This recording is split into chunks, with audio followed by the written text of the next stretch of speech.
ओम शांति। 21 अक्टूबर 2022 के ईश्वरीय महावाक्य। पहले एक नज़र मुरली के मुख्य पॉइंट्स पर। बाबा ने कहा, नॉलेजफुल ब्लिसफुल एक मैं ही हूँ। इस नॉलेज की ब्लिस से तुम नर से नारायण बन जाते हो। जैसे लौकिक बाप बाहर से आते हैं तो बच्चों के लिए सौगात लाते हैं, ऐसे बेहद का बाप भी कितना दूर देश से आया है और तुम्हारे लिए बहिष्ठ की सौगात लाया है। संगम पर बाप तुम्हारी कितनी सर्विस करते हैं। तुमको ठिक्कर के बर्तन से सोने का बर्तन बना देते हैं। कलयुगी कीड़ों को उठाकर भ्रमरी बना रहे हैं। यहाँ के शरीर तो कीटाणुओं से भरे हुए रोगी हैं, जबकि वहाँ लक्ष्मी नारायण के अंग अंग में कितनी सुगंध होती है। तो कितना नशा रहना चाहिए। इस समय तुम ज्ञान सूर्य ज्ञान चंद्रमा बन रहे हो। बाप आए हैं ज्ञान देकर काले को गोरा बनाने के लिए। तुम काम चिता से उतर जब ज्ञान चिता पर बैठते हो तो स्वतः गोरा बन जाते हो। अभी तुम बुद्धि में जितना स्वदर्शन चक्र फिराएंगे उतना विकर्म विनाश होंगे। इससे रावण का गला कटता है। और लास्ट में बाबा ने कहा, कितना समझाएं, सिर्फ मन मना भव हो जाओ। एक मुझे याद करो और मेरे वर्षे को याद करो तो तुम स्वर्ग में चले जाएंगे। अगर योग ठीक नहीं होगा तो वह सुख महसूस नहीं होगा। याद रखना, सच्ची दिल पर साहेब राजी। अगर अंदर कोई शैतानी होगी तो वह विघ्न डालते रहेंगे, फिर कड़ी सजा भी खाएंगे। और अब सुनते हैं महावाक्यों को विस्तार से। मुरली का सार। मीठे बच्चे, इस समय स्वयं भगवान तुम्हारे सामने हाजिर नाजिर है। वह बहिष्ठ की सौगात लेकर आया है, इसलिए अपार खुशी में रहो। प्रश्न, बाप अपने बच्चों पर कौन सी ब्लेसिंग करते हैं? उत्तर, बच्चों को आप समान नॉलेजफुल बनाना, यह उनकी ब्लेसिंग है। जिस नॉलेज के आधार से नर से श्री नारायण बन जाते हैं। बाबा कहते हैं, बच्चे, मैं तुम्हें राजयोग की शिक्षा देकर राजाओं का राजा बनाता हूँ। मेरे सिवाय ऐसी ब्लेसिंग कोई कर नहीं सकता। गीत मुझे गले से लगा लो। ओम शांति। यह इस समय बांधेलियों का बुलावा है, क्योंकि सारी दुनिया उदास है। उसमें भी गोपिकाएं बहुत उदास हैं। वह गाती हैं, हम सहन नहीं कर सकते। भक्ति में तो बुलाते रहते हैं, परंतु उनको मालूम नहीं है कि भगवान कौन है। यहाँ की गोपिकाएं जानती हैं, परंतु बांधेली हैं, दुखी हैं, चाहती हैं कि बाप हमको गले का हार बना ले। रुद्रमाला शिव की मशहूर है, तो इस समय ब्राह्मण ब्राह्मणियां चाहती हैं कि हम शिव बाबा के गले में पिरोए रहें, क्योंकि इस समय स्त्री पुरुष आसुरी गले का हार हैं। बच्चियां चाहती हैं हम अब ईश्वरीय गले का हार बने। जरूर जब बाप हाजिर नाजिर है तब तो कहते हैं, जब कसम उठाते हैं तब कहते हैं ईश्वर को हाजिर नाजिर जान सच कहेंगे। बड़े बड़े गवर्नमेंट के मिनिस्टर भी कसम उठाते हैं, गीता हाथ में लेते हैं, क्योंकि भारत का धर्मशास्त्र है, तो एक ईश्वर का कसम उठाते हैं। ऐसे नहीं, सब ईश्वर हैं, सबका कसम उठाते हैं। तो जरूर बाप कभी हाजिर नाजिर हुआ होगा। इस समय तो नहीं है, सिर्फ तुम्हारे लिए हाजिर नाजिर है, जो तुम बच्चों को पढ़ा रहे हैं। शिवरात्रि भी मनाते हैं, जरूर आया होगा। कैसे आया, क्या आकर किया, यह कोई को पता नहीं है। इतना बड़ा सोमनाथ का मंदिर है, परंतु उसने क्या किया वह पता नहीं, क्योंकि शिव के बदले श्री कृष्ण का नाम डाल दिया है। संगम युग निकाल द्वापर डाल दिया है।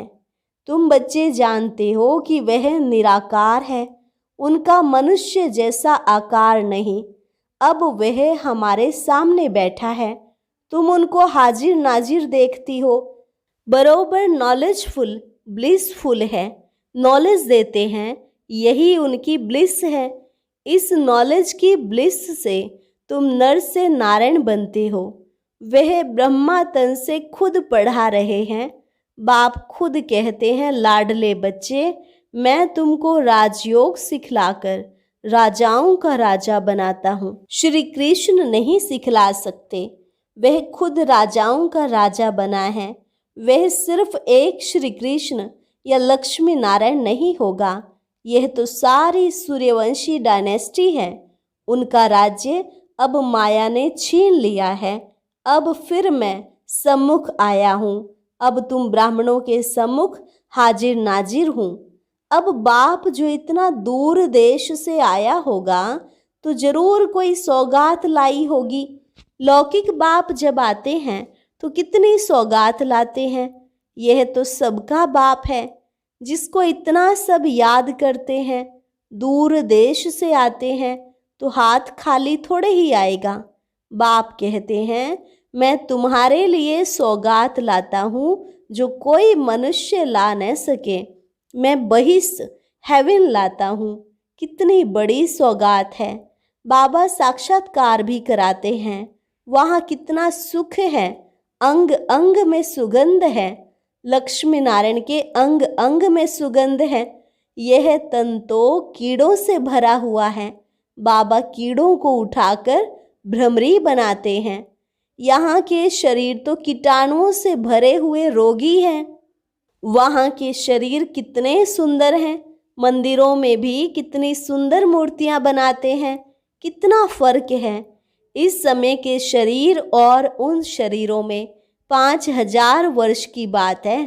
यह भारत इंद्रप्रस्थ था। वहाँ आत्मा भी पवित्र थी तो शरीर भी पवित्र था। बाबा ठिक्कर के बर्तन से तुमको सोने का बर्तन बनाते हैं। बाप तुम्हारी पूरी सर्विस कर क्या से क्या बनाते हैं।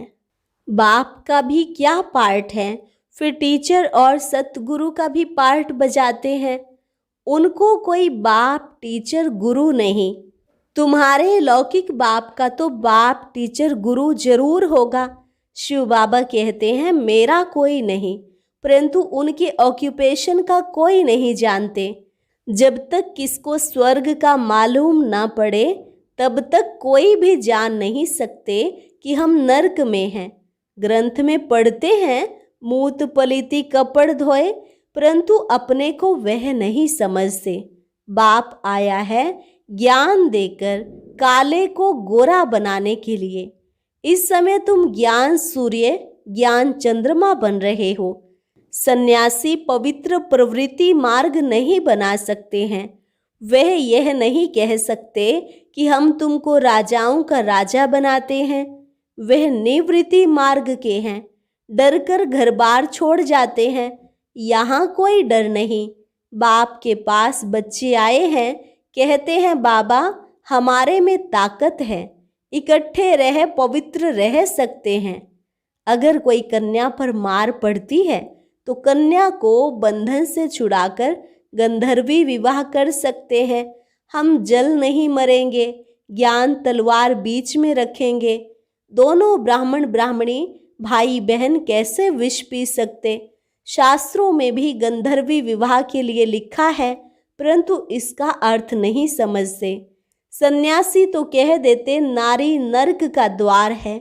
उन्हों के पास ज्ञान तलवार तो है नहीं जो इकट्ठे रह पवित्र रह सके। तुम उनसे बहादुर हो। काम चिता से उतर ज्ञान चिता पर बैठते हो तो काले से गोरे बन जाते हो। सन्यासी तो आजकल शादी भी कराते हैं, चर्च में भी शादियां होती हैं। नहीं तो क्राइस्ट को क्यों क्रॉस पर चढ़ाया? इस पवित्रता के कारण। कहा, यह कौन है जो कहते हैं पवित्र बनो? आफतें तो आती हैं, यहाँ भी शिव बाबा पर नहीं आती हैं, परंतु जिसमें प्रवेश करते हैं लॉन्ग बूट में, उस पर आती हैं। वाट वेंदे, अर्थात रास्ते चलते ब्राह्मण फंस गया। पुरानी जूती है ना। यह थोड़े ही कहते हैं कि मैं श्री कृष्ण हूँ। कहते हैं राजयोग सीखूंगा तो नर से नारायण बनूंगा, परंतु अब नहीं है। वैसे बच्चों को निश्चय है कि हम नर से नारायण, नारी से लक्ष्मी बनेंगे, फेल नहीं होंगे। जो क्षत्रिय बने, राम को 33 से कम मार्क्स मिली तो चंद्रवंशी में चले गए।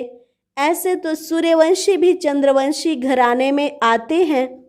उस समय सतयुग के अंत में लक्ष्मी नारायण सीताराम को राज्य देते हैं।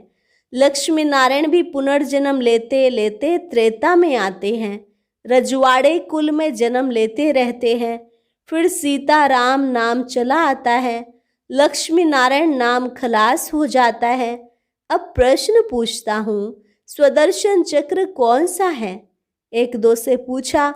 हाँ, यह है चक्र। कैसे देवता से क्षत्रिय, वैश्य, शूद्र अब ब्राह्मण वर्ण में आते हैं। यह चक्र जितना फिराएंगे उतना विकर्म विनाश होंगे। इससे रावण का गला कटता है। तुम बच्चों का बेहद के बाप से अथाह प्यार है। तुम कहते भी हो, बाबा हम आपका बिछुड़ना सहन नहीं कर सकते।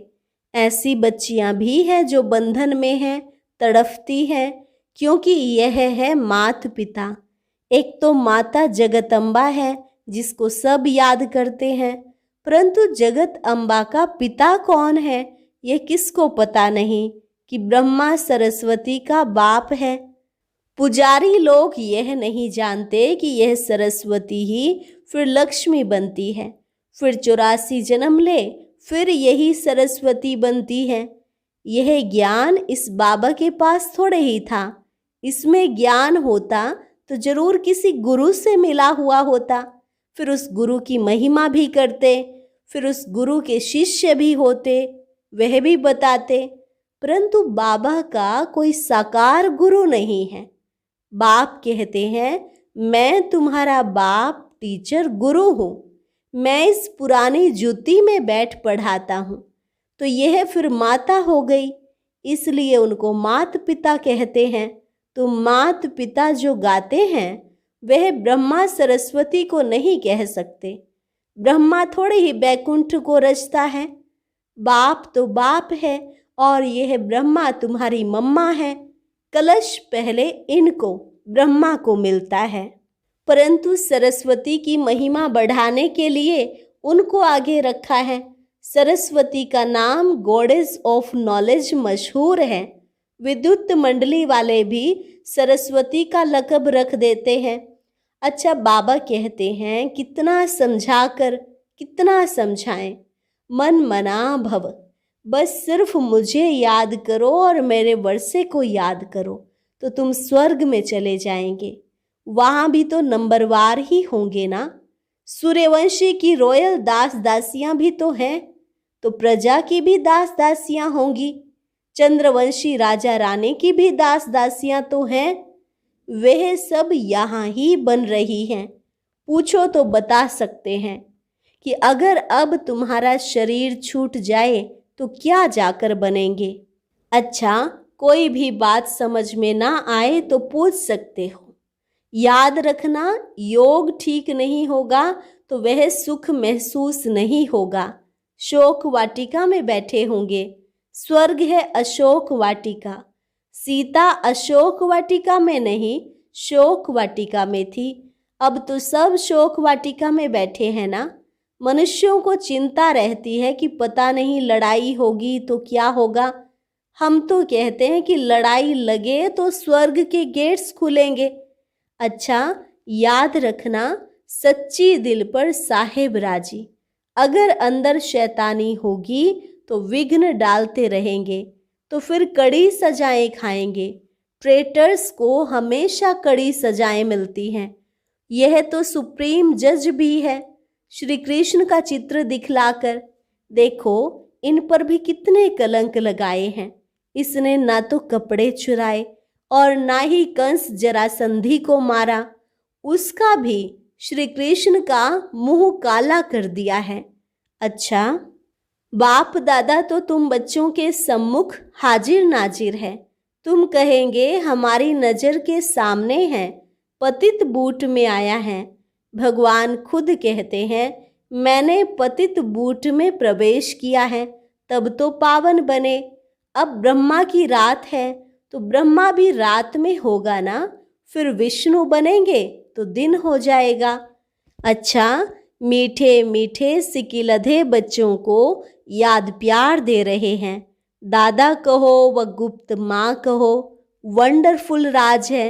बाप दादा मीठे मीठे बच्चों को नंबरवार पुरुषार्थ अनुसार क्यों कहते? जानते हो बाबा प्यार तब करेंगे जब बाबा मुआफिक सर्विस करते होंगे। जो जैसी मदद करते हैं वह भी तो प्रजा में आएंगे ना, उसमें भी नंबरवार साहूकार प्रजा भी होती है। अच्छा, गुड मॉर्निंग।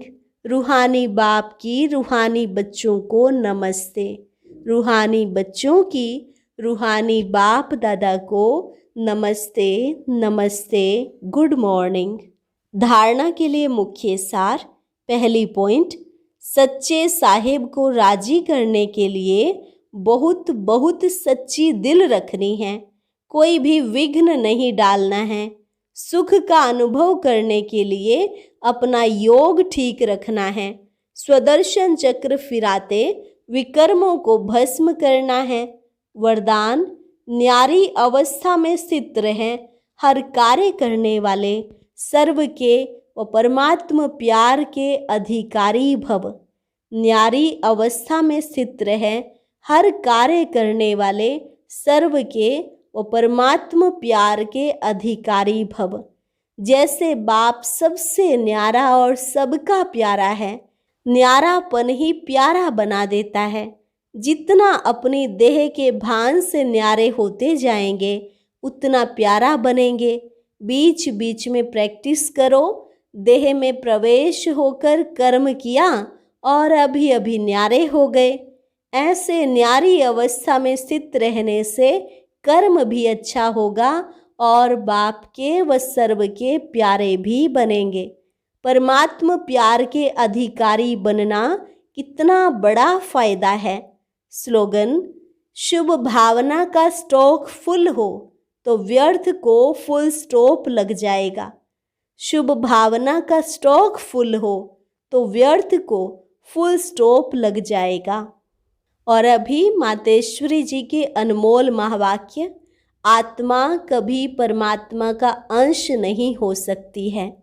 बहुत मनुष्य ऐसे समझते हैं हम आत्माएं परमात्मा की अंश हैं। अब अंश तो कहते हैं टुकड़े को, एक तरफ कहते हैं परमात्मा अनादि और अविनाशी है, तो ऐसे अविनाशी परमात्मा को टुकड़े में कैसे लाते हैं? अब परमात्मा कट कैसे हो सकता है? आत्मा ही अजर अमर है, तो अवश्य आत्मा को पैदा करने वाला अमर ठहरा। ऐसे अमर परमात्मा को टुकड़े में ले आना, गोया परमात्मा को भी विनाशी कह दिया है। लेकिन हम तो जानते हैं कि हम आत्मा परमात्मा की संतान हैं, तो हम उसके वंशज ठहरे, अर्थात बच्चे ठहरे। वो फिर अंश कैसे हो सकता है? इसलिए परमात्मा के महावाक्य हैं कि बच्चे, मैं खुद तो इमॉर्टल हूँ, जागती ज्योत हूँ, मैं दीवा हूँ, मैं कभी बुझता नहीं हूँ, और सभी मनुष्य आत्माओं का दीपक जगता भी है तो बुझता भी है। उन सब को जगाने वाला फिर मैं हूँ, क्योंकि लाइट और माइट देने वाला मैं हूँ। बाकी इतना जरूर है, मुझ परमात्मा की लाइट और आत्मा की लाइट दोनों में फर्क अवश्य है। जैसे बल्ब होता है तो कोई ज़्यादा पावर वाला कोई कम पावर वाला होता है, वैसे आत्मा भी कोई ज़्यादा पावर वाली कोई कम पावर वाली है। बाकी परमात्मा की पावर कोई से कम ज़्यादा नहीं होती है। तभी तो परमात्मा के लिए कहते हैं कि वह सर्वशक्तिवान है, अर्थात सर्वात्माओं से उसमें शक्ति ज़्यादा है। वही सृष्टि के अंत में आता है। अगर कोई समझे परमात्मा सृष्टि के बीच में आता है, अर्थात युगे युगे आता है, तो मानो परमात्मा बीच में आ गया, तो फिर परमात्मा सर्व से श्रेष्ठ कैसे हुआ? अगर कोई कहे परमात्मा युगे युगे आता है, तो क्या ऐसा समझे कि परमात्मा घड़ी घड़ी अपनी शक्ति चलाता है? ऐसे सर्वशक्तिवान की शक्ति इतने तक है। अगर बीच में ही अपनी शक्ति से सबको शक्ति अथवा सद्गति दे देवे, तो फिर उनकी शक्ति कायम होनी चाहिए, फिर दुर्गति को क्यों प्राप्त करते हो? तो इससे साबित सिद्ध है कि परमात्मा युगे युगे नहीं आता है, अर्थात बीच बीच में नहीं आता है, वो आता है कल्प के अंत समय और एक ही बार अपनी शक्ति से सर्व की सद्गति करता है। जब परमात्मा ने इतनी बड़ी सर्विस की है, तब उनका यादगार बड़ा शिवलिंग बनाया है और इतनी पूजा करते हैं, तो अवश्य परमात्मा सत्य भी है, चैतन्य भी है और आनंद स्वरूप भी है। अच्छा, और अब सुनते हैं आज का अव्यक्त ज्ञान मोती।